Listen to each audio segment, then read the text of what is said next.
Bismillahirrahmanirrahim. Bapak Ibu, Assalamualaikum warahmatullahi wabarakatuh. Alhamdulillah wa syukurillah ala nikmatillah. Puji dan syukur kehadirat Allah Subhanahu wa taala. Di pagi menjelang siang ini kita dikasih nikmat yang luar biasa oleh Allah, nikmat sehat jasmani dan rohani. Alhamdulillah. Juga sholawat beserta salam jangan sampai terlupakan untuk tetap kita panjatkan kepada junjungan kita Nabi besar Muhammad Sallallahu Alaihi Wasallam. Pagi menjelang siang hari ini, alhamdulillah, mari kita sama-sama menyimak paparan materi yang akan disampaikan oleh rekan kita Ibu Nia Rustiani SPD.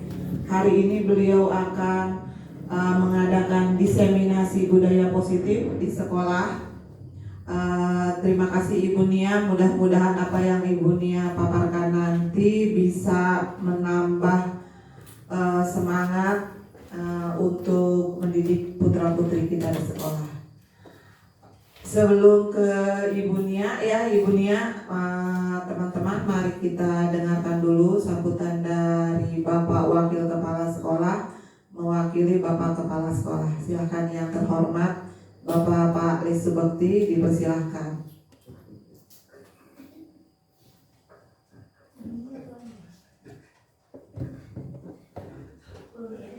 Bismillahirrahmanirrahim. Assalamualaikum warahmatullahi wabarakatuh. Alhamdulillah wa syukurillah wa la hawla wa la quwwata illa billah.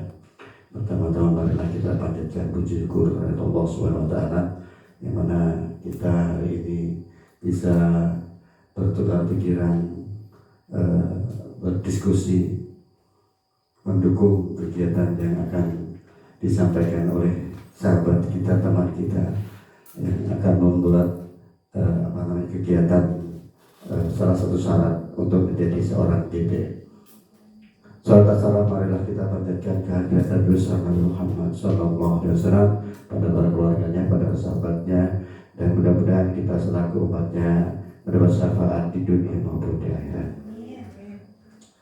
Teman-teman, bapak ibu guru yang dirahmati Allah, dunia selamat menikmati, selamat menikmati.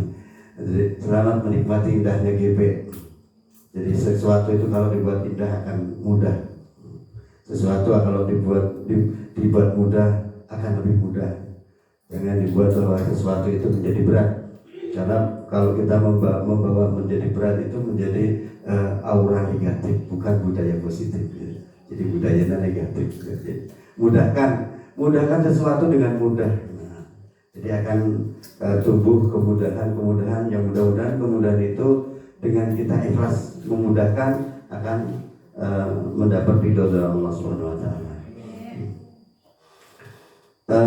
Destinasi budaya positif jelas ini adalah kegiatan yang sangat bagus.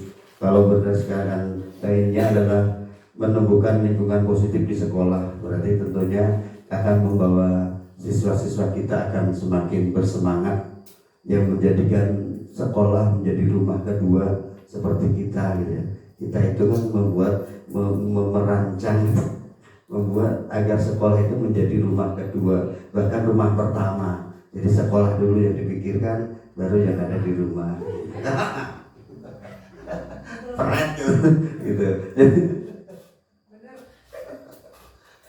Ya, gitu. Mudah-mudahan dengan apa yang nanti disampaikan oleh Bu Nia itu tentunya akan membuat kita tertular oleh budaya positif itu. Kemudian saya yakin Pak Kepala akan memberi peluang, akan memberi kesempatan untuk teman-teman khususnya Bu Nia yang sekarang ya untuk memakai fasilitas yang di sekolah. Silakan digunakan terserah Bu Nia mau diapakan itu fasilitas. Dibebaskan untuk khusus Bu Nia sekarang ini. Dan mudah-mudahan tahun berikutnya atau gelombang berikutnya yang udah pada menunggu bisa bareng-bareng gitu. Jadi biar tidak terlalu susah berpikirnya. Kalau bisa bareng-bareng ada temennya berpikir. Kalau sekarang kan kayak Bu Nia ini, kayak kemarin Bu JC sendirian, sekarang Bu Nia di sendirian. Tapi sebenarnya yang enak itu sendirian begini.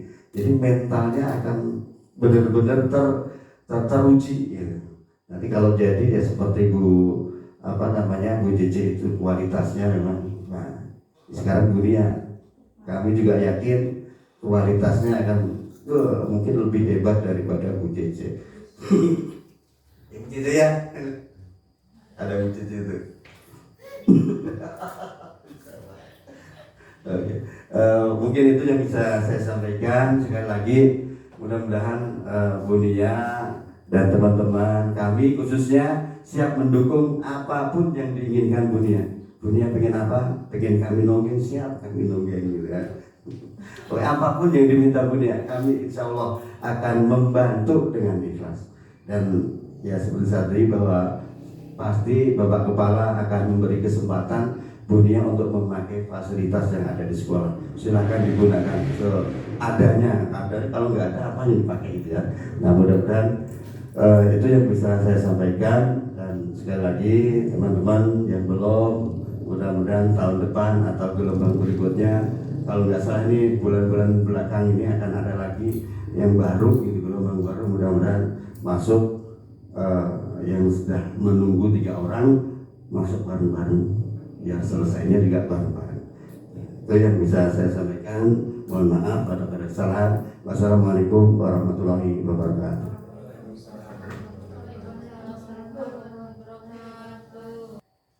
Baik, terima kasih Bapak Wakil Kepala Sekolah. Kita lanjut saja kepada materi yang akan dipaparkan oleh Ibu Nia tentang diseminasi budaya positif di sekolah. Silakan Ibu Nia, waktu dan tempat kami persilahkan. Baik Bapak Ibu, sebelumnya Assalamualaikum warahmatullahi wabarakatuh.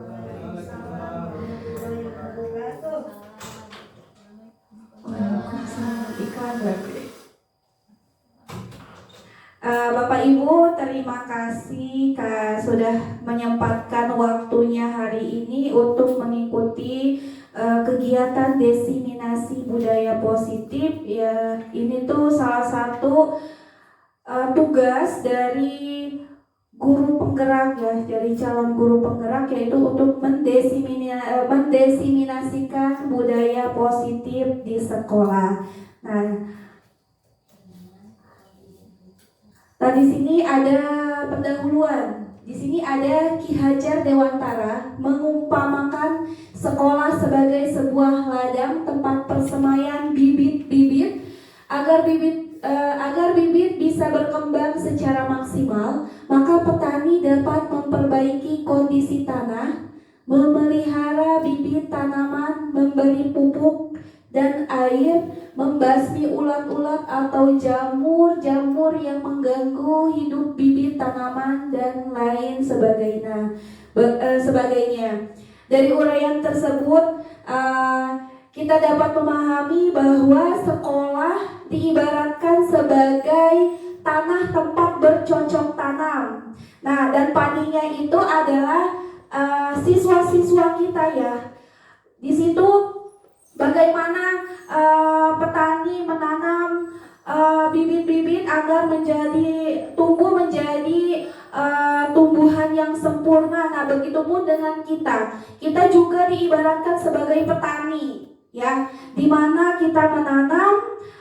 Kalau kita pupuknya itu dengan rasa kasih sayang, dengan pembelajaran, ya, dengan nasihat-nasihat, mungkin seperti itu nanti akan kedepannya kita inginkan anak didik kita itu tumbuh menjadi anak yang lebih baik, anak yang murid yang pokoknya yang sesuai dengan profil pelajar Pancasila seperti itu. Jadi kita diibaratkan sebagai petaninya. Kemudian di sini ada budaya positif. Pernah dengar budaya positif Bapak Ibu? Belum pernah, cuma selewatan doang ya. Apa sih budaya positif itu? Kemudian menerapkan budaya positif? Mencoba ya, luar biasa. Kita sekarang lagi proses mencoba untuk menerapkan budaya positif. Nah, sebelum kita menerapkan budaya positif di sekolah, kita harus tahu budaya positif itu apa. Nah, di sini ada budaya positif merupakan perwujudan dari nilai-nilai kebajikan atau keyakinan universal yang diterapkan di sekolah. Kemudian, nah selama ini barangkali kita sebagai guru merasa berkewajiban mengontrol perilaku siswa agar memiliki perilaku yang sesuai dengan yang guru harapkan. Mungkin di situ juga selama ini ada paksaan ya, kamu harus begini, kamu harus masuk tepat waktu. Itu ada unsur paksaan, tapi dalam budaya positif ini nanti kita akan pelajari bagaimana sih cara memperlakukan siswa seperti itu ya. Nah, kemudian di sini ada konsep inti dari budaya positif. Ada banyak sekali poin ya, banyak sekali nanti yang akan kita bahas. Yang pertama di inti budaya positif ini ada nilai-nilai kebajikan. Apa itu nilai-nilai kebajikan nanti akan kita bahas. Kemudian yang kedua ada teori motivasi perilaku manusia. Kemudian ada hukuman dan penghargaan, ada keyakinan kelas, kemudian kebutuhan dasar manusia, terus ada 5 posisi kontrol, dan yang terakhir ada segitiga restitusi. Nah, di sini ada yang pertama. Yang pertama itu ada teori kontrol dari menurut Dr. William Glasser. Nah, di sini ada ilusi guru mengontrol murid. Kemudian ada ilusi bahwa semua penguatan positif, efektif dan bermanfaat. Itu adalah menurut dari teori kontrol William ya. Terus ada ilusi bahwa kritik dan membuat orang merasa bersalah dapat menguatkan karakter. Kemudian ada ilusi bahwa orang dewasa memiliki hak untuk memaksa. Nah, apakah teori kontrol menurut Dr.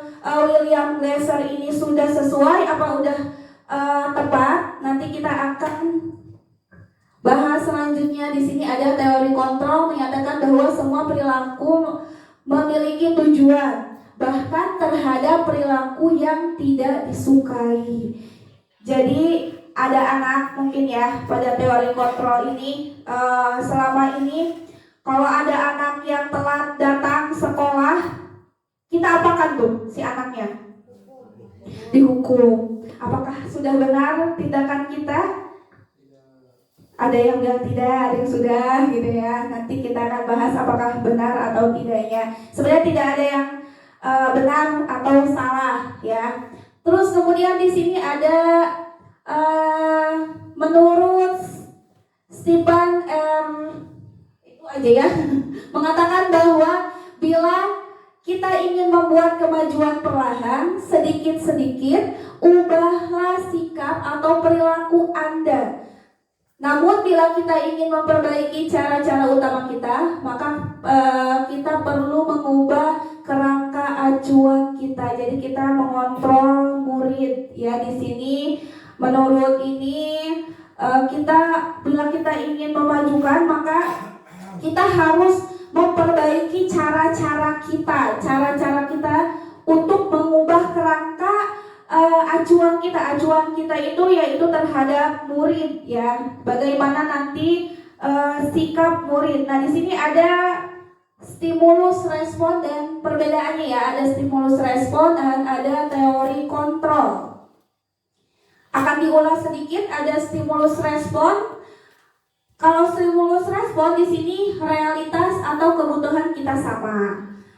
Kemudian teori kontrolnya realita kebutuhan kita berbeda. Kira-kira Bapak Ibu yang sesuai itu saat ini ya, apakah stimulus respon atau teori kontrol di sekolah kita ini? Kebutuhan kita sama atau kebutuhan kita berbeda? Kebutuhan berbeda. Berbeda-beda, berarti perlakuan juga apakah harus sama atau berbeda? Berbeda juga ya. Kemudian ada semua orang melihat hal yang sama.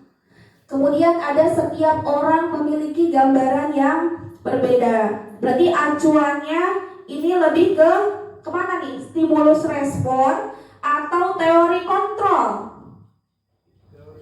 Ke teori kontrol ya. Oke, kemudian di sini ada ketika kita mendengar kata disiplin, apa yang terbayang di benak Anda? Apa yang terlintas di pikiran Anda? Kata disiplin. Kira-kira di benak Bapak Ibu, disiplin itu apa sih yang terbayang? Ada yang mau mengemukakan pendapatnya? Ya, berbagi langsung. Disiplin adalah seperangkat aturan yang harus dipenuhi, harus dilakukan oleh peserta didik. Oke, seperangkat aturan yang harus dipenuhi oleh peserta didik. Ada pendapat yang lain? Oh, boleh. Tepat waktu. Tepat waktu, luar biasa sekali ini. Tepat waktu ya. Ada lagi yang lain? Populer? Disiplin itu pembiasaan diri untuk ya tepat waktu juga ya, benar. Ya itu. Oke, intinya sama ya, disiplin apa tadi? Pembiasaan diri. Tadi udah ada 3 pendapat dari rekan kita. Ada tepat waktu, ada apa tadi Pak? Pembiasaan diri. Ibu adalah aturan ya. Apa tadi Bu? Seperangkat aturan ya, yang harus dipatuhi. Coba kita lihat di sini ada. Nah, ada di sini disiplin. Berasal dari bahasa Latin atau ada di sini disiplina yang artinya belajar. Kebanyakan orang akan menghubungkan kata disiplin dengan tata tertib ya, teratur dan kepatuhan pada peraturan. Itu adalah disiplin. Jadi tadi menurut pendapat Bapak dan Ibu sudah benar ya. Ada di situ tata tertib, teratur, kemudian ada kepatuhan pada peraturan. Tepat waktu juga sudah termasuk ke dalam disiplin juga. Kemudian setelah itu adalah tadi nilai dari disiplin positif. Kemudian yang pertama, yang selanjutnya ada di sini nilai-nilai kebajikan universal. Apa sih nilai-nilai kebajikan itu? Nah, di sini nilai-nilai kebajikan adalah sifat-sifat positif manusia yang merupakan tujuan mulia yang ingin dicapai setiap individu ya. Jadi sifat positif dari manusia berarti hal-hal yang baik, hal-hal yang bersifatnya nanti akan membawa kita ke jalan yang kebenaran, seperti itu.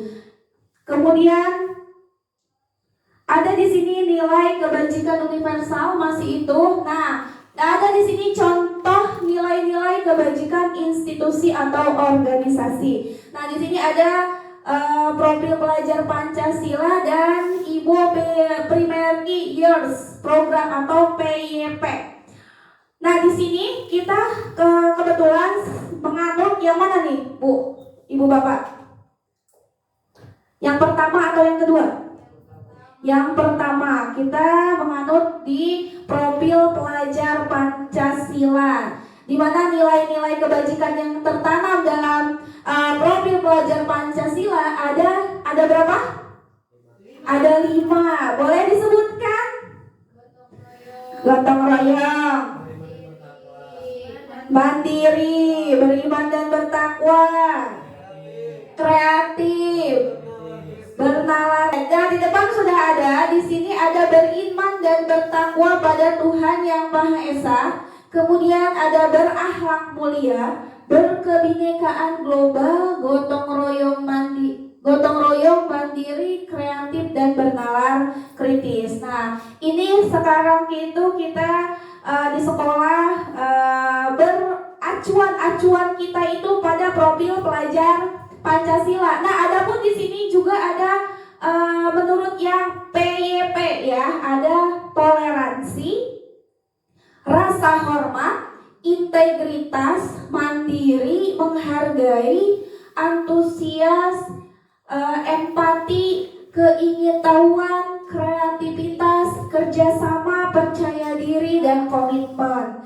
Sebenarnya dari dua pendapat ini itu sama-sama ke arah yang positif ya, ke arah positif. Tapi kita di sini karena kita mengacu kepada profil pelajar Pancasila, maka kita akan berusaha untuk mewujudkan yang kelima dimensi ini.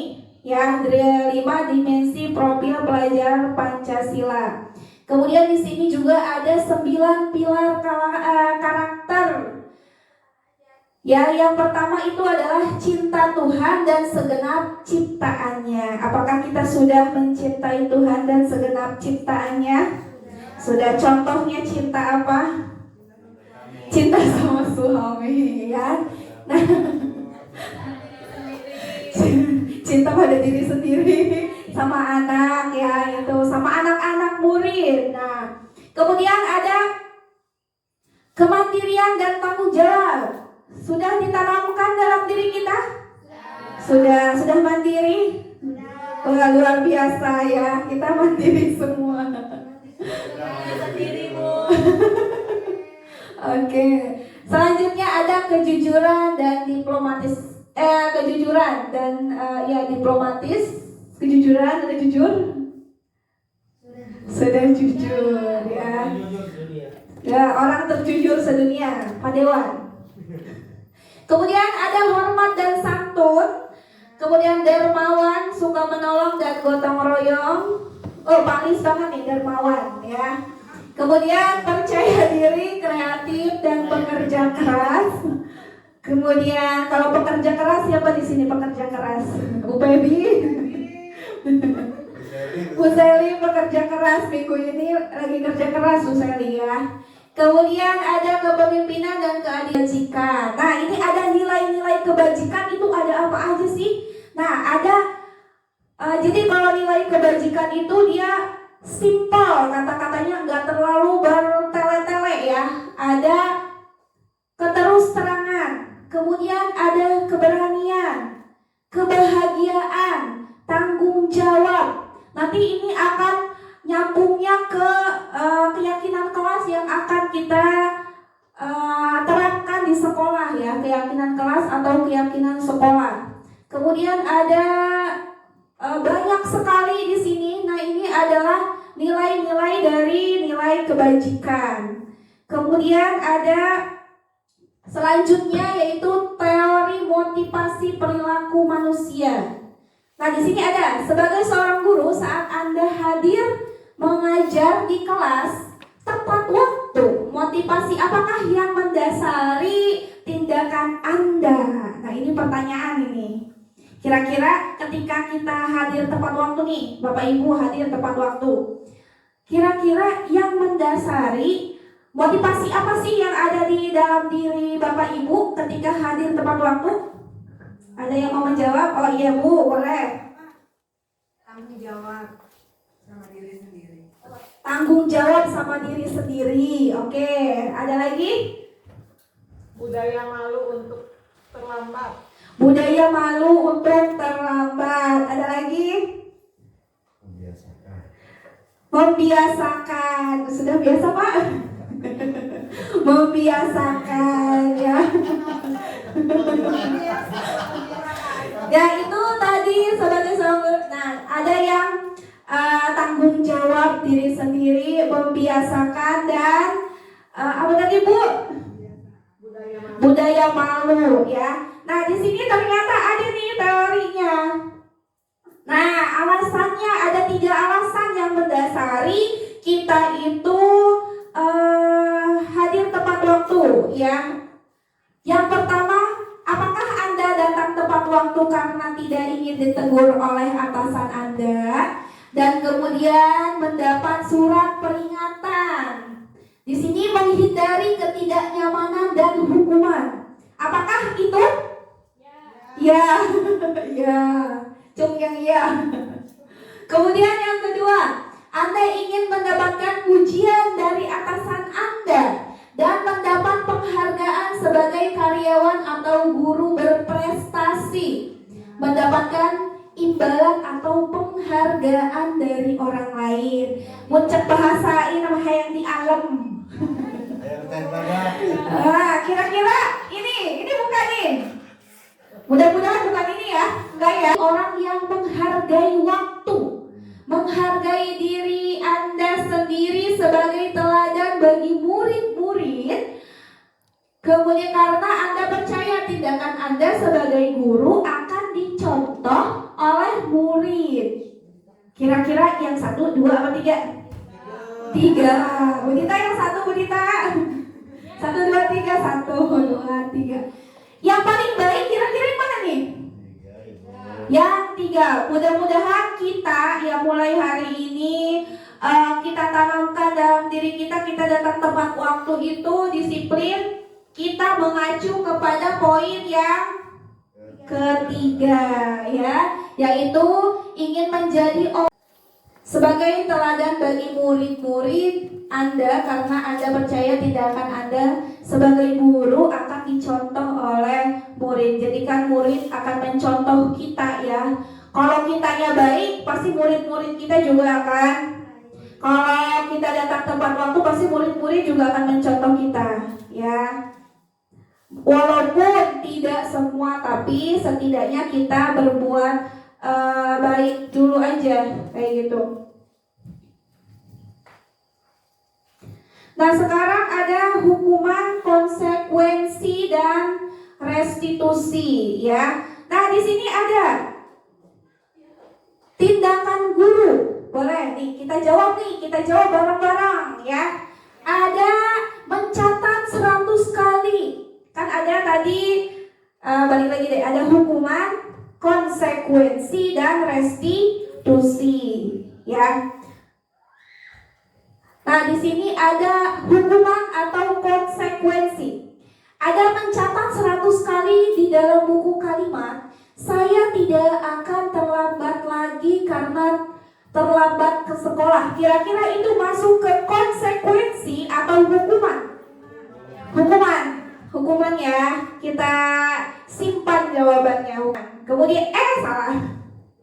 Kemudian lari mengelilingi lapangan basket 2 kali karena terlambat. Hukuman ya, itu adalah hukuman. Belum tahu nih hukuman atau bukan. Kita yang ketiga, murid diminta untuk push up 15 kali karena tidak menggunakan masker di sekolah. Hukuman. Kemudian menggantikan kertas tugas teman yang telah dicoret-coret. Konsekuensi. Tadi hukuman, konsekuensi ya. Kemudian membersihkan tumpahan air di meja tulis karena tersenggol pada saat belajar. Konsekuensi. Kemudian murid disuruh untuk mengenakan sepatu seharian di sekolah karena tidak mengenakan sepatu hitam. Ada yang hukuman, ada yang konsekuensi nih. Apa nih? Murid disuruh untuk mengenakan sepatu seharian di sekolah karena tidak mengenakan sepatu hitam. Hukuman, konsekuensi. Hukuman ya, hukuman kita konsekuensi berubah lagi nih, konsekuensi. Oke, masih ada 2 kubu ya, ada konsekuensi, ada hukuman. Nantilah kita lihat jawabannya. Kemudian lari mengelilingi lapangan basket 2 kali karena terlambat 10 menit untuk pelajaran PJOK. Hukuman. Oke, kita intip jawabannya. Yang pertama benar, hukuman. Kedua hukuman, konsekuensi. Tadi itu yang ini ya, murid disuruh untuk mengenakan sepatu seharian di sekolah karena tidak mengenakan sepatu hitam. Itu hukuman ternyata ya. Tadi kan ada kebagi 2 kubu, ada hukuman, ada konsekuensi. Ternyata itu adalah hukuman ya. Selanjutnya di sini ada nih hukuman. Ini perbedaan hukuman dan konsekuensi. Hukuman bersifat tidak terencana atau tiba-tiba. Anak atau murid tidak tahu apa yang akan terjadi dan tidak dilibatkan. Hukuman bersifat satu arah dari pihak guru yang memberikan dan murid hanya menerima suatu hukuman tanpa melalui suatu kesepakatan atau pengarahan dari pihak guru baik sebelum atau sesudahnya. Itu adalah hukuman. Jadi sifatnya tiba-tiba ya. Kalau dia berbuat salah langsung dihukum seperti itu. Itu namanya hukuman. Tanpa adanya kesepakatan terlebih dahulu. Kemudian di sini ada disiplin dalam bentuk konsekuensi nih perbedaannya. Kalau tadi kan tiba-tiba sifatnya tidak ada kesepakatan, kalau konsekuensi di sini sudah terencana atau sudah disepakati, sudah dibahas dan disetujui oleh murid dan guru. Beda ya konsekuensi dan hukuman. Kalau hukuman dia belum disepakati, sifatnya secara tiba-tiba, sedangkan konsekuensi itu tadinya kita udah ada kesepakatan terlebih dahulu antara murid dan guru. Kemudian ada di sini restitusi. Ternyata selain ada hukuman, konsekuensi, ada juga yang namanya restitusi. Apa sih restitusi?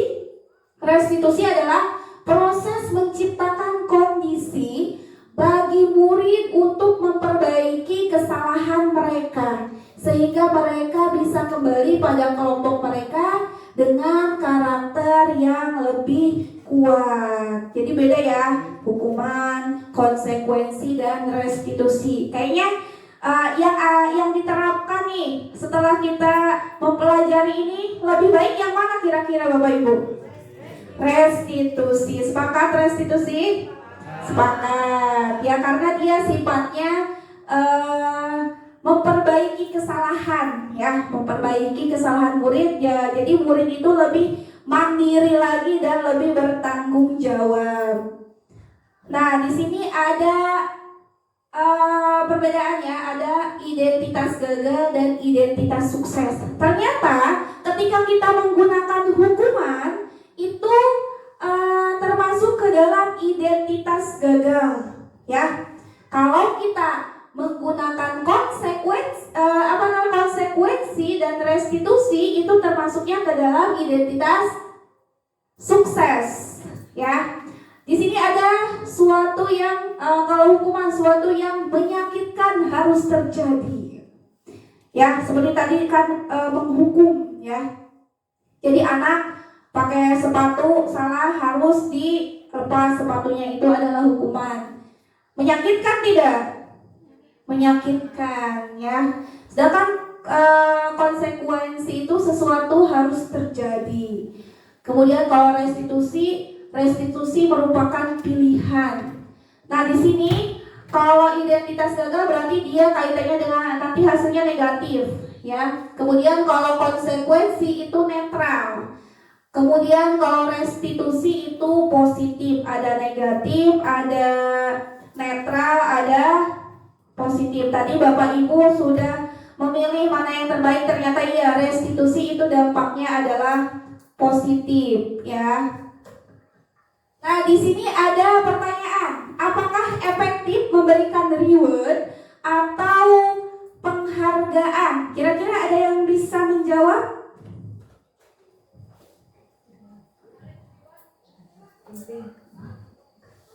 Efektif tidak? Sepertinya kurang efektif ya. Kenapa alasannya? Ya karena nanti tujuan anak itu bukan untuk proses belajar, tetapi ingin hadiahnya itu, rewardnya.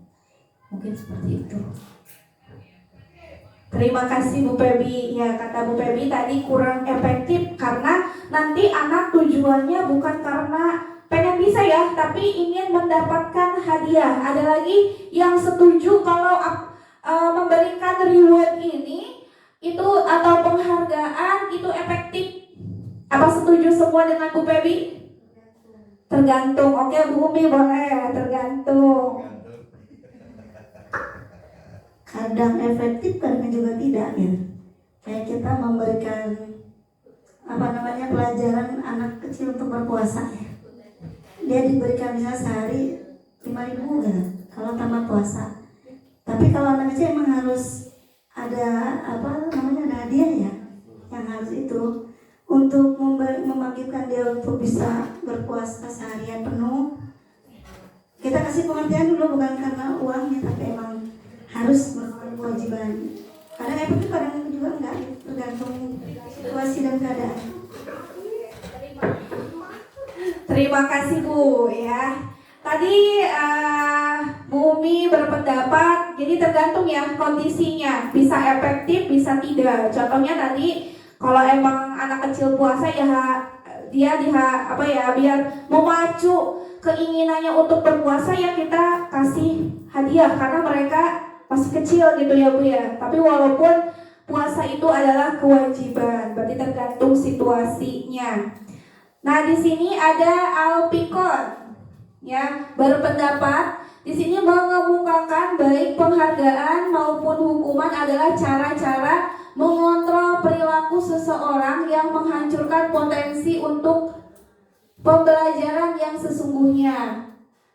Menurut Korn, secara ideal tindakan belajar itu sendiri adalah penghargaan sesungguhnya. Ya, terus di sini penghargaan tidak efektif. Kenapa di sini penghargaan tidak efektif? Di sini suatu penghargaan adalah suatu benda atau peristiwa yang diinginkan, yang dibuat dengan persyaratan hanya jika Anda melakukan hal ini, maka Anda akan mendapatkan penghargaan yang diinginkan.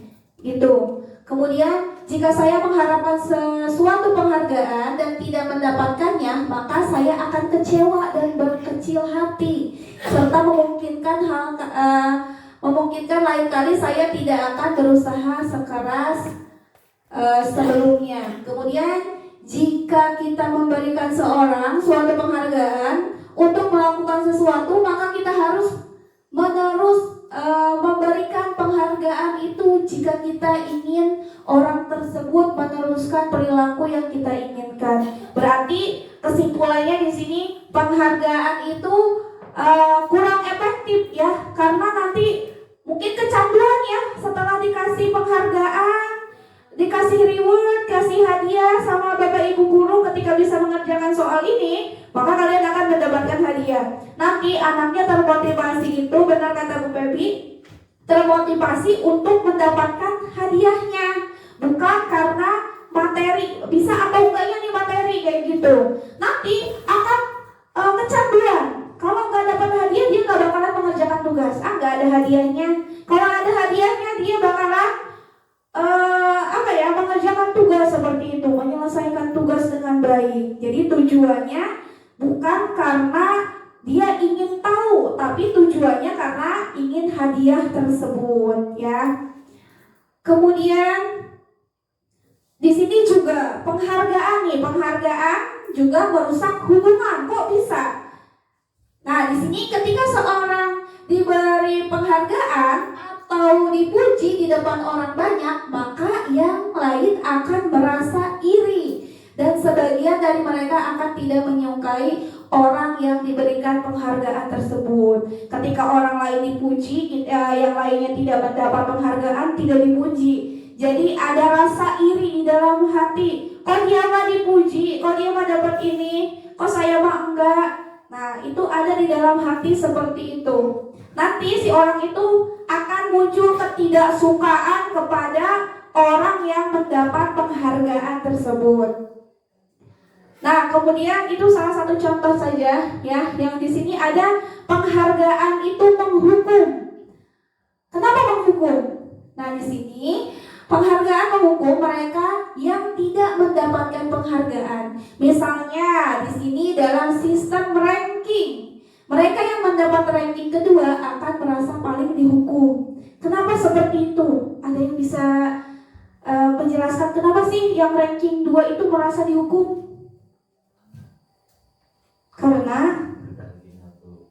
Karena ada ranking 1. Ya mungkin ya karena ada ranking 1, jadi dia kan kalah ya, walaupun ranking 2 dia merasa kalah gitu. dengan yang pertama. Ya, walaupun mungkin nilainya sedikit hampir sama gitu ya. Dia merasa akan kalah dengan yang mendapatkan ranking 1. Kemudian memberikan penghargaan dan hukuman adalah hal yang sama karena keduanya mencoba mengendalikan perilaku seseorang. Kemudian karena orang pada dasarnya tidak suka dikendalikan dalam jangka waktu lama, penghargaan akan terlihat sebagai hukuman. Nah, terkadang penghargaan kita kasih penghargaan kepada orang lain, ternyata itu adalah hukuman bagi orang yang tidak mendapatkan penghargaan. Seperti itu. Kemudian kita lanjut, selanjutnya itu adalah keyakinan kelas. Pernah mendengar keyakinan kelas? Pernah ya.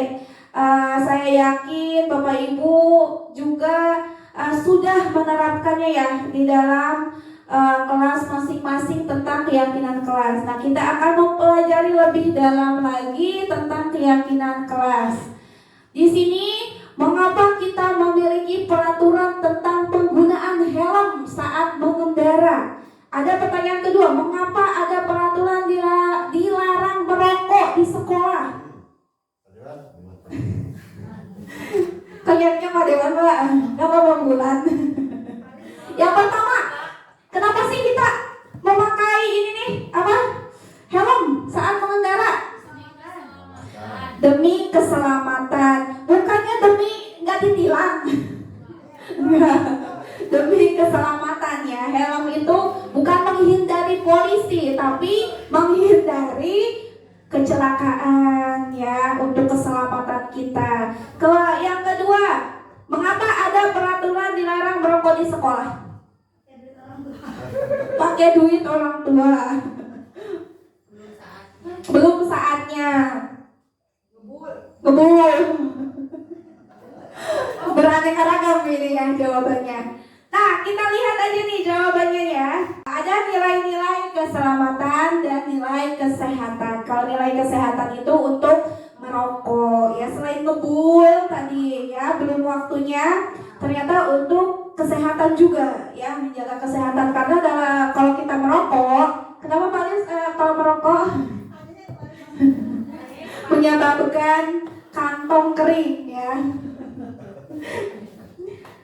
Di sini ada contoh ya, ada keyakinan kelas 7B. Nah, di sini mengapa keyakinan kelas, tidak peraturan kelas saja. Nah, di sini ada contoh nih, keyakinan kelas 7B, selalu bersikap positif, senantiasa menjadi diri terbaik, percaya dan menghormati orang lain serta barang miliknya. Kemudian berkomitmen terhadap setiap tugas, senantiasa membantu. Ini adalah salah satu contoh keyakinan kelas ya. Nah, di sini ada mengapa keyakinan kelas, kenapa tidak peraturan kelas? Kira-kira apa ya jawabannya? Bukan lagi kunci nanti. Pemulan yang ngantuk ditanya deh. Pemulan, kenapa tidak keyakinan kelas? Mengapa keyakinan kelas? Kenapa tidak peraturan kelas? Kebalik tadi ya. Kalau peraturan itu ada indikasi untuk dilanggar. Kalau keyakinan itu dari diri sendiri, jadi untuk melanggar itu sepertinya apa gitu, susah gitu. Karena udah keyakinan, yakin jadi gitu. Udah itu aja. Terima kasih Pak Pulan, jawabannya sangat luar biasa sekali. Nah, sekarang kita intip jawabannya. Nah, di sini suatu keyakinan akan lebih memotivasi seseorang dari dalam atau memotivasi secara intrinsik. Seseorang akan lebih bergerak dan bersemangat untuk menjalankan keyakinannya daripada hanya sekedar mengikuti serangkaian peraturan yang mengatur mereka harus berlaku begini atau begitu dan membuat ketidaknyamanan. Ya, benar sekali Pak Pulan tadi yang disampaikan Pak Pulan ya. Jadi ada unsur paksaan juga kalau peraturan ya. Kalau keyakinan kelas dia sudah disetujui dan muncul itu dari diri ya, bukan karena paksaan. Kemudian di sini ada pembentukan keyakinan kelas. Nah, keyakinan kelas ini bersifat abstrak, kemudian berupa pernyataan universal. Kemudian ini masuknya ke nilai kebajikan itu ya. Kemudian dibuat dalam pernyataan positif sedikit saja agar mudah diingat. Jadi kalau keyakinan itu nggak bertele-tele, satu kalimat tapi mudah diingat kayak gitu. Boleh satu kata seperti itu ya. Kemudian sesuai dengan kondisi kelas atau sekolah sehingga mudah diterapkan. Jadi kita bikin sesuai dengan keadaan sekolah kita, tidak menjalur melebar kemana-mana ya. Jadi sesuai dengan kondisi dan keadaan sekolah atau di kelas kita. Kemudian semua warga kelas dilibatkan dalam membuat keyakinan kelas. Jadi keyakinan kelas bukan ditembak oleh gurunya. Oh ini keyakinan kelasnya, enggak. Kita dilibatkan. Anak-anak dilibatkan. Mereka buat aja kalimat sendiri, pengen apa nih suasana kelas itu. Kemudian kita tampung. Ya, setelah ditampung kita nanti akan memilah-milah masuknya ke kalimat mereka itu, kita ubah ke dalam ini pernyataan positif ya. Kemudian ada di sini prosedur pembentukan keyakinan sekolah atau kelas. Yang pertama nih prosedurnya, mempersilahkan warga sekolah atau murid di sekolah untuk bercurah pendapat tentang peraturan yang perlu disepakati di sekolah. Mereka yang mengeluarkan idenya, pengen seperti apa, tidak kita arahkan ya. Kemudian mencatat semua masukan, jadi semua ditampung ya. Para murid warga sekolah di papan tulis atau di kertas besar. Kemudian di mana semua anggota kelas warga sekolah bisa melihat hasil curah pendapat. Biasanya kita menggunakan sticky note itu tuh ditempel di depan. Nanti kita pilih, kemudian kita susun nih ya, susun keyakinan kelas sesuai dengan prosedur pembentukan keyakinan kelas atau sekolah. Kemudian kan dari anak itu biasanya kalimat-kalimatnya yang jangan, tidak, kita ganti ke dalam kalimat positif ya. Tadinya kan kalimatnya negatif, kita ganti ke dalam kalimat positif. Contoh di sini ada kalimat negatif, jangan berlari di kelas atau koridor ya. Kalimat positifnya, berjalanlah di kelas atau koridor, seperti itu. Kemudian yang 4, tinjau kembali daftar curah pendapat yang sudah dicatat. Anda mungkin akan mendapati bahwa pernyataan yang tertulis di sana masih banyak yang berupa peraturan-peraturan ya. Kemudian yang kelima, tinjau ulang keyakinan sekolah atau kelas secara bersama-sama. Yang keenam, setelah keyakinan sekolah atau kelas selesai dibuat, maka semua warga sekolah atau kelas dipersilahkan meninjau ulang dan menyetujui dengan menandatangani keyakinan sekolah atau kelas tersebut, termasuk guru dan semua warga atau murid ya. Terakhir, keyakinan sekolah atau kelas selanjutnya bisa diletakkan di dinding kelas di tempat yang mudah dilihat oleh warga sekolah. Itu tujuannya nanti kalau ada yang melanggar kita lihat, oh iya, kita peraturan ini, keyakinan kelas ini loh yang kita langgar, seperti itu. Untuk agar anak juga selalu ingat ya. Nah, tadi keyakinan kelas, sekarang ada kebutuhan dasar manusia ya. Di sini ada 5 kebutuhan dasar manusia. Nah, sebelum ke 5 kebutuhan dasar manusia, di sini seluruh tindakan manusia memiliki tujuan tertentu. Semua yang kita lakukan adalah usaha terbaik kita untuk mendapatkan apa yang kita inginkan. Ketika kita mendapatkan apa yang kita inginkan, sebetulnya saat itu kita sedang memenuhi satu atau lebih dari satu atau dari satu kebutuhan dasar manusia, ya. Nah, kebutuhan dasar manusia itu ada 5. Yang pertama untuk bertahan hidup, ya. Kemudian ada kasih sayang dan rasa diterima, kebebasan, kesenangan, penguasaan. Bukan kekuasaan. Bukan apa? Bukan kekuasaan. Oh, bukan kekuasaan, tapi penguasaan.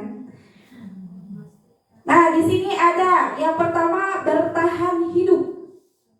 Kebutuhan bertahan hidup atau survival adalah kebutuhan yang bersifat fisiologis atau bertahan hidup, misalnya kesehatan, rumah, dan makanan.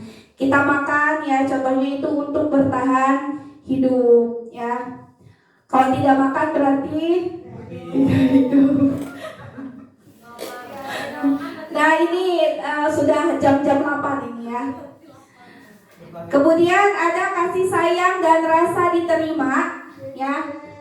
Itu kebutuhan untuk disayangi dan diterima, meliputi kebutuhan akan hubungan dan koneksi sosial, kebutuhan untuk memberi dan menerima kasih sayang, dan kebutuhan untuk merasa menjadi bagian dari satu kelompok.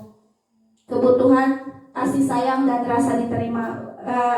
Kira-kira Bapak Ibu sudah disayangi? Belum. Ada yang udah, ada yang belum. Ya. Pada dasarnya pasti semua itu rasa kasih sayang ini ada ya, bukan dari pasangan aja, dari orang tua, dari itu ada.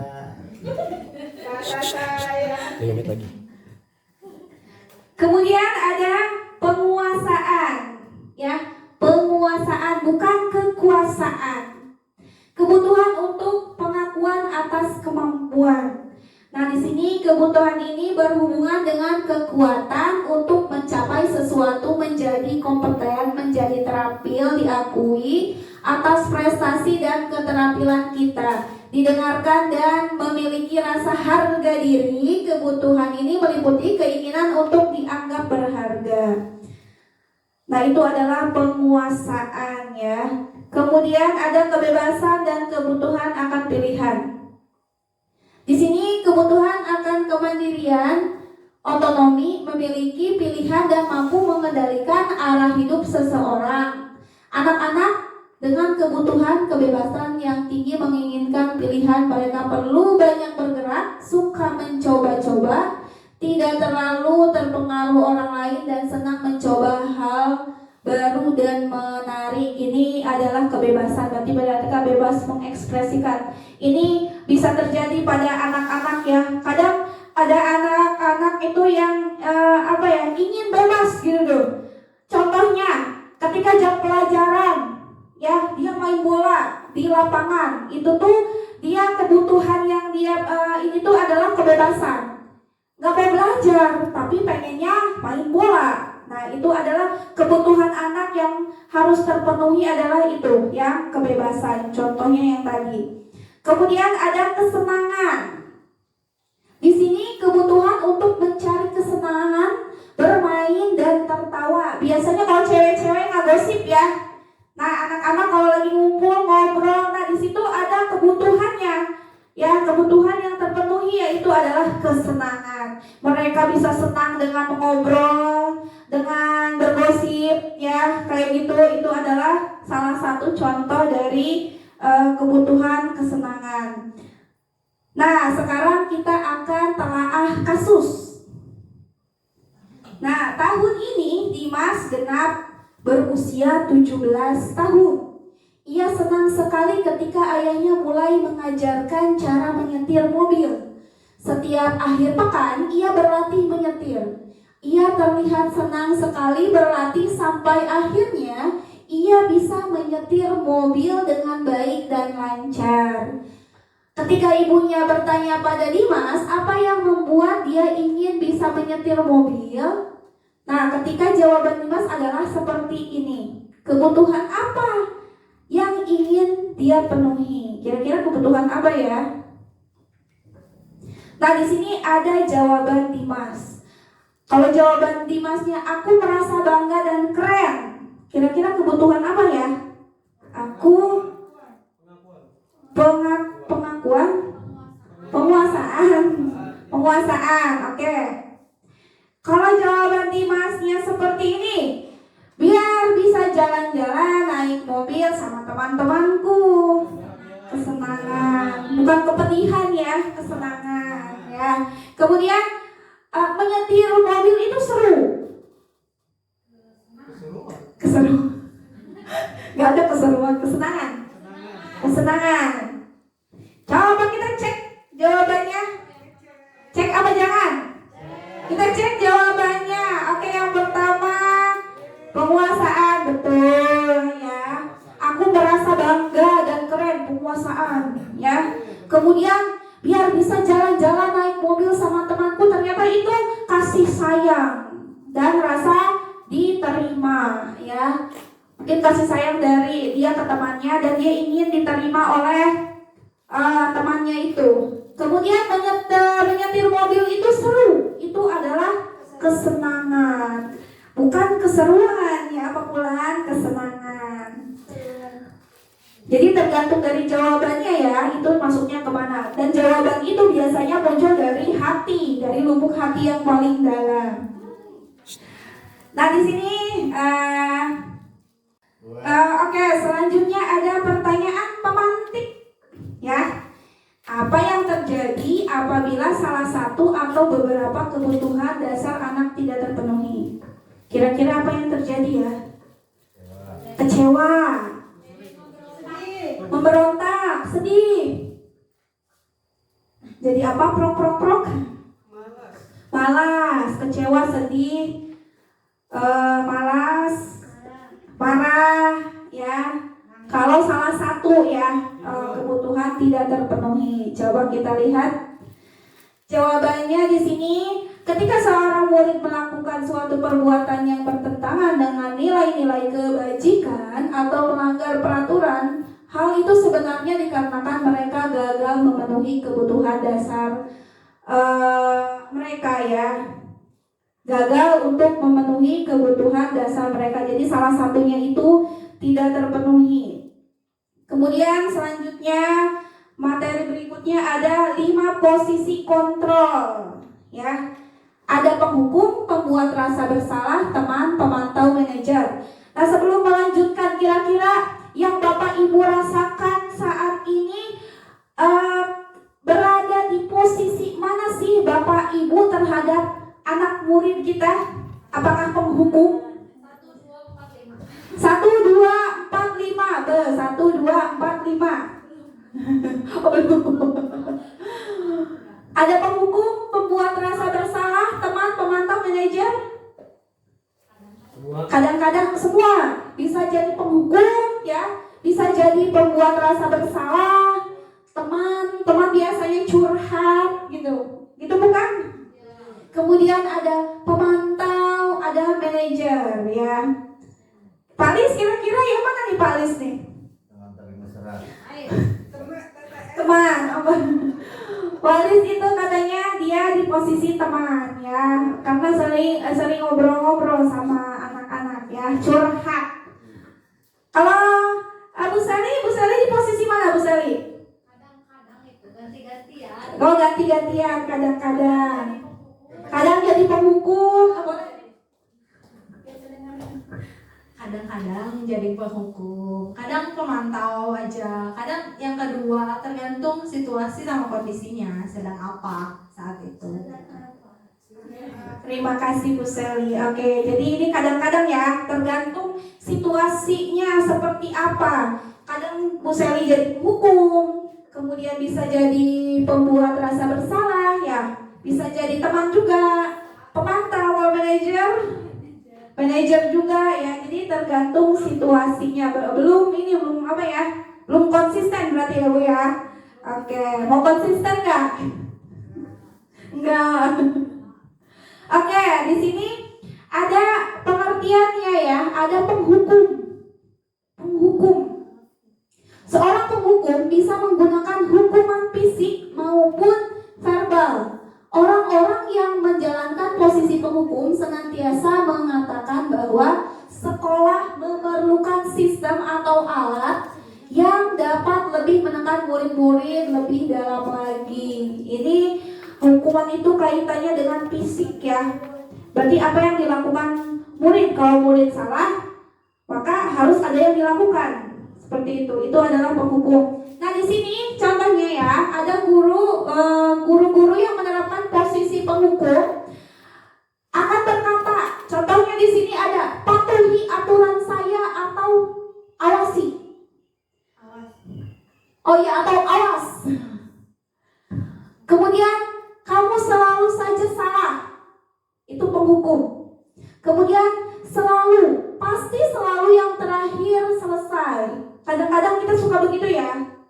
Kadang-kadang guru seperti ini senantiasanya percaya hanya ada satu cara agar pembelajaran bisa berhasil, yaitu cara dia. Padahal ketika kita menggunakan kata-kata ini, kadang anak justru malahan nggak nurut ya sama kita, malahan memberontak seperti itu. Kira-kira untuk posisi penghukum ini untuk saat ini sudah tepat atau belum tepat? Belum tepat. Oke, kita cari posisi yang paling tepat. Kemudian di sini ada pembuat rasa bersalah. Nah, pada posisi ini biasanya guru akan bersuara lebih lembut. Pembuat rasa bersalah akan menggunakan keheningan yang membuat orang lain merasa tidak nyaman, bersalah atau rendah diri. Biasanya lembut, tapi kata-katanya nyelekit gitu tuh. Biasanya ini pembuat rasa bersalah. Kalau bahasa Indonesianya nyelekit apa? Sakit hati ya. Kata-katanya lembut tapi bikin sakit hati. Itu biasanya posisi pembuat rasa bersalah. Nanti anak-anak merasa gimana ya, merasa tidak enak, terus merasa dia itu bersalah, dia merasa rendah diri dalam posisi pembuat rasa bersalah ini. Nah di sini ada kata-kata yang keluar dengan pembuat akan seperti ini, ada ibu sangat kecewa sekali dengan kamu. Ibu sangat kecewa sekali dengan kamu. Nah ternyata itu tuh bisa membuat anak itu jadi merasa bersalah ya, atau rendah diri. Kemudian berapa kali Bapak harus memberitahu kamu ya? Ada juga, gimana coba kalau orang tua kamu tahu kamu berbuat begini? Nah itu adalah contoh dari pembuat rasa bersalah. Terkadang kita masih seperti itu ya. Nah kira-kira posisi seperti itu tuh sudah sesuai? Belum ya, maka kita cari lagi yang sudah sesuai. Nah di sini ada posisi teman. Teman bukan berarti buat curhat ya. Nah di sini posisi teman, guru pada posisi ini tidak akan menyakiti murid, namun akan tetap berupaya mengontrol murid melalui persuasi. Posisi teman pada guru bisa negatif atau positif. Jadi masih bisa ada unsur negatifnya ini ya. Nah, positif di sini berupa hubungan baik yang terjalin antara guru dan murid. Guru di posisi teman menggunakan hubungan baik dan humor untuk mempengaruhi seseorang. Biasanya Pak Alis nih humor ya, Pak Alis ya. Boro-boro. Oke. Nah, di sini ada mereka akan berkata di sini, "Ayo bantulah demi Bapak." Minta bantuan demi Bapak. Kemudian, ayo ingat tidak bantuan Bapak selama kayaknya gak enak nih kata-katanya. Ya sudah, kali ini tidak apa-apa. Nanti ibu bantu bereskan. Temannya. Kemudian di sini ada hal negatif dari posisi teman adalah bila suatu saat guru tersebut tidak membantu, maka murid akan kecewa dan berkata, "Saya pikir Bapak atau Ibu itu teman saya." Kemudian murid merasa dikecewakan dan tidak mau lagi berusaha. Hal lain yang mungkin timbul adalah murid hanya akan bertindak untuk guru tertentu dan tidak untuk guru lainnya. Nah, murid akan tergantung pada guru tersebut. Nah, ternyata posisi teman juga ada unsur negatifnya ya, ada negatifnya. Jika guru tersebut tidak membantu lagi, maka mereka akan kecewa, ya, akan kecewa. Ketika mereka kecewa, mereka akan malas kemana-mana, malas belajar, tidak semangat seperti itu. Jadi posisi teman ini kira-kira penting tidak sih? Penting ya, tapi ada tapinya kayaknya. Ada batasannya, ada batasannya. Oke, selanjutnya ada posisi pemantau. Di sini pemantau berarti mengawasi.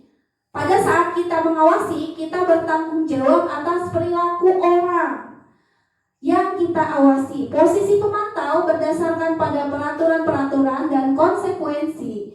Dengan menggunakan sanksi atau konsekuensi, kita dapat memisahkan hubungan pribadi kita dengan murid sebagai seorang yang menjalankan posisi pemantau. Nah, di sini ada contohnya pertanyaan yang diajukan oleh seorang pemantau ya.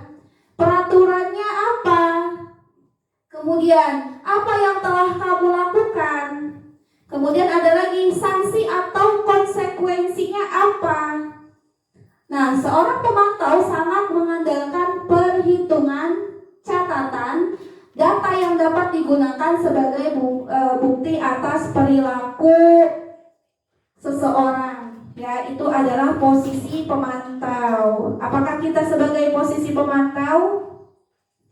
Terkadang ya, terkadang juga kita ada di posisi tersebut. Nah, di sini ada posisi manajer.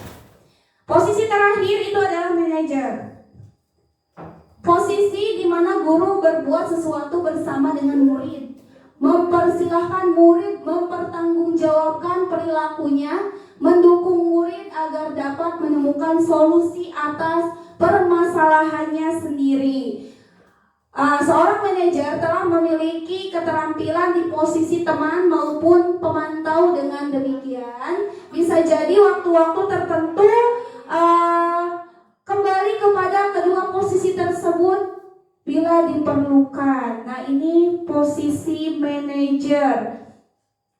Nah, di sini contohnya seorang manajer akan berkata, apa yang kita yakini. Nah, berarti ini kembali ke keyakinan kelas, menanyakan keyakinan. Kemudian, apakah kamu meyakininya? Kemudian, jika kamu meyakininya, apakah kamu bersedia memperbaikinya? Kemudian, jika kamu memperbaiki ini, hal ini menunjukkan apa tentang dirimu? Dari kelima posisi tersebut, posisi yang paling bagus atau yang paling baik kita terapkan itu adalah posisi sebagai manajer ya, karena di sini guru dan siswa di sini bersama ya, mereka bersama-sama, terus guru juga mempersilahkan kepada siswanya untuk mempertanggungjawabkan kesalahannya tersebut, dan guru di situ juga mendukung ya, di sini tidak menyalahkan tapi guru mendukung muridnya yang melakukan kesalahan untuk memperbaikinya, seperti itu. Makanya posisi manajer ini adalah posisi yang paling baik. Nah, kemudian di sini ada 5 posisi kontrol ya, ada identitas gagal, kemudian ada identitas berhasil dan identitas sukses. Nah, di sini ada identitas gagal, di sini ada menghindari hukuman. Kemudian di sini adalah penghukum dan pembuat orang bersalah. Ya, itu yang harus kita hindari. Kemudian ada identitas berhasil atau sukses. Tapi di sini kontrol dari luar ya. Itu sebagai teman dan pemantau. Kemudian ada identitas berhasil atau sukses itu dari diri siswanya, itu sebagai manajer, dia menghargai dirinya sendiri. Jadi kenapa posisi manajer ini lebih baik baik dibanding dengan posisi yang keempat itu. Itu untuk karena dia itu memanage atau mengontrol dirinya sendiri.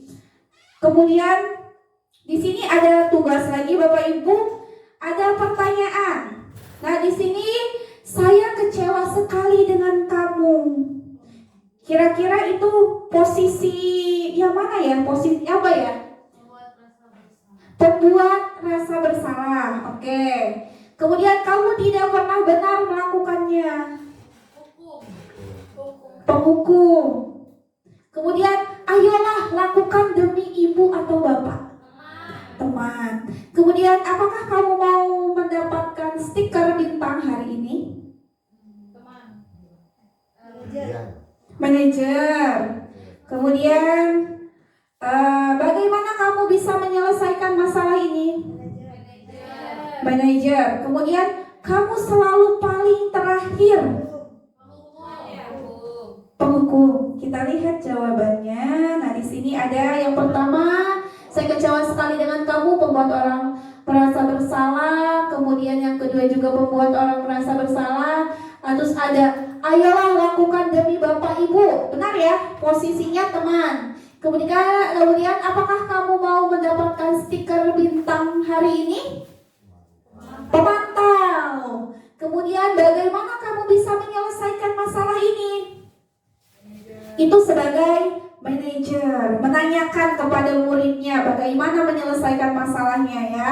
Kemudian yang terakhir, kamu selalu paling terakhir. Itu ternyata penghukum karena mereka merasa bersalah ya dalam dirinya ketika guru mengatakan hal seperti itu ya. Nah, selanjutnya di sini berada di posisi kontrol manakah Bapak Ibu sekarang? Manajer ya, alhamdulillah. Yeah. Nah, ini materi terakhir tentang segitiga restitusi. Nah, dalam segitiga restitusi itu ada 3 tahapan. Yang pertama menstabilkan identitas, yang kedua validasi tindakan yang salah, yang ketiga menanyakan keyakinan. Itu adalah segitiga restitusi. Nah, di sini pengertian dari restitusi sendiri adalah proses menciptakan kondisi bagi murid untuk memperbaiki kesalahan mereka sehingga mereka bisa kembali ke kelompok mereka dengan karakter yang lebih kuat. Ini menurut Gosen ya. Ada 3 tadi, menstabilkan identitas. Yang pertama tahapannya, di situ kita semua akan melakukan hal yang terbaik yang bisa kita lakukan. Kemudian validasi tindakan yang salah. Nah, di sini semua perilaku memiliki alasan. Jadi ada alasannya ketika mereka melakukan hal atau suatu kesalahan tersebut. Kemudian menanyakan keyakinan. Kita semua memiliki motivasi internal. Biasanya ini kaitannya dengan keyakinan kelas ya. Ketika kita sudah punya keyakinan kelas, ada keyakinan kelas yang sudah disepakati oleh kita. Ketika anak berbuat kesalahan, di tahap akhir kita menanyakan keyakinan apa yang telah mereka langgar, seperti itu. Nanti cara memperbaikinya seperti apa? Kita tanyakan kembali ke anak tersebut. Nah, di sini ada menstabilkan identitas yang pertama. Nah, ini adalah bagian dasar dari segitiga restitusi ya, yang tujuannya untuk mengubah identitas anak dari orang yang gagal karena melakukan kesalahan menjadi orang yang sukses. Nah, di sini anak yang melanggar peraturan karena sedang mencari perhatian adalah anak yang sedang mengalami kegagalan. Dia mencoba untuk memenuhi kebutuhan dasarnya. Namun ada benturan. Kalau kita mengkritik dia maka kita akan tetap membuatnya dalam posisi gagal. Biasanya kalau anak membuat kesalahan, ada kebutuhan dasar manusia yang belum mereka penuhi ya. Maka di sini ada proses menstabilkan identitas. Nah, ada di sini pernyataan dari menstabilkan identitas seperti ini. Berbuat salah itu tidak apa-apa. Kemudian tidak ada manusia yang sempurna. Itu adalah salah satu pernyataan menstabilkan identitas. Kemudian saya juga pernah melakukan kesalahan seperti itu. Kita bisa menyelesaikan masalah ini. Kemudian bisa juga kamu berhak merasa begitu. Nah, Bapak Ibu tidak tertarik mencari siapa yang salah, tapi mencari solusi dari masalah ini. Yang itu adalah tahapan pertama dari restitusi, menstabilkan identitas. Kemudian ada memvalidasi tindakan yang salah. Nah, di sini menurut teori kontrol, semua tindakan manusia, baik buruk, pasti memiliki maksud tujuan tertentu. Jadi alasan murid atau anak melakukan kesalahan itu apa? Nah, di sini masuknya ke dalam validasi tindakan yang salah. Nah, seorang guru yang memahami teori kontrol pasti akan mengubah pandangannya dari teori stimulus respon ke cara berpikir proaktif yang mengenali tujuan dari setiap tindakan. Ya, mereka melakukan hal yang salah itu kenapa? Jadi di sini kita mencoba untuk mencari alasannya. Kemudian di sini contoh dari pernyataannya. Ada padahal kamu bisa melakukan yang lebih buruk dari ini ya.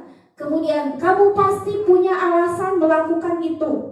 Ada juga kamu boleh mempertahankan sikap kamu itu, tapi kamu harus menambahkan sikap yang baru. Yang baru berarti sikapnya yang lebih baik lagi. Kemudian kamu patut bangga pada dirimu sendiri karena kamu telah melindungi sesuatu yang penting buatmu. Nah, itu adalah contoh dari pernyataan-pernyataan dari memvalidasi tindakan yang salah. Kemudian yang tahapan terakhir menanyakan keyakinan. Nah, ini berhubungan dengan keyakinan kelas yang telah kita sepakati bersama dengan murid-murid. Nah, di sini teori kontrol menyatakan bahwa kita pada dasarnya termotivasi secara internal. Ketika identitas sukses telah tercapai, langkah pertama dan tingkah laku yang salah telah divalidasi, atau itu langkah 2 ya. Maka anak akan siap untuk dihubungkan dengan nilai-nilai yang dia percaya dan berpindah menjadi orang yang dia inginkan. Berarti anak-anak itu berubah ke arah yang lebih baik. Seperti apa cara berubahnya? Mereka sendiri yang tahu ya, yang bisa mencari tahu sendiri gitu. Apa yang perilaku yang terbaik ketika setelah melakukan kesalahan. Bagaimana cara mengatasinya, itu mereka nanti akan berpikir caranya atau yang mereka lakukan itu seperti apa. Nah, di sini ada pernyataan-pernyataan yang menghubungkan keyakinan anak dengan keyakinan kelas atau keluarga, atau bisa keyakinan sekolah ya. Apa yang kita percaya sebagai kelas atau keluarga. Kemudian apa nilai-nilai umum yang telah kita sepakati. Kemudian kamu mau jadi orang seperti apa. Dan yang terakhir, apa bayangan kita sebagai kelas yang ideal. Nah, itu adalah contoh dari pernyataan-pernyataan untuk menanyakan keyakinan. Nanti mereka akan mencari tahu sendiri bagaimana solusi dari masalah yang telah mereka ciptakan sendiri. Baik Bapak Ibu, tadi kita sudah menyaksikan tentang poin-poin inti dari konsep budaya positif ya. Nah, mungkin hanya itu yang dapat saya sampaikan. Kurang dan lebihnya mohon maaf. Terima kasih atas waktunya. Wassalamualaikum warahmatullahi wabarakatuh.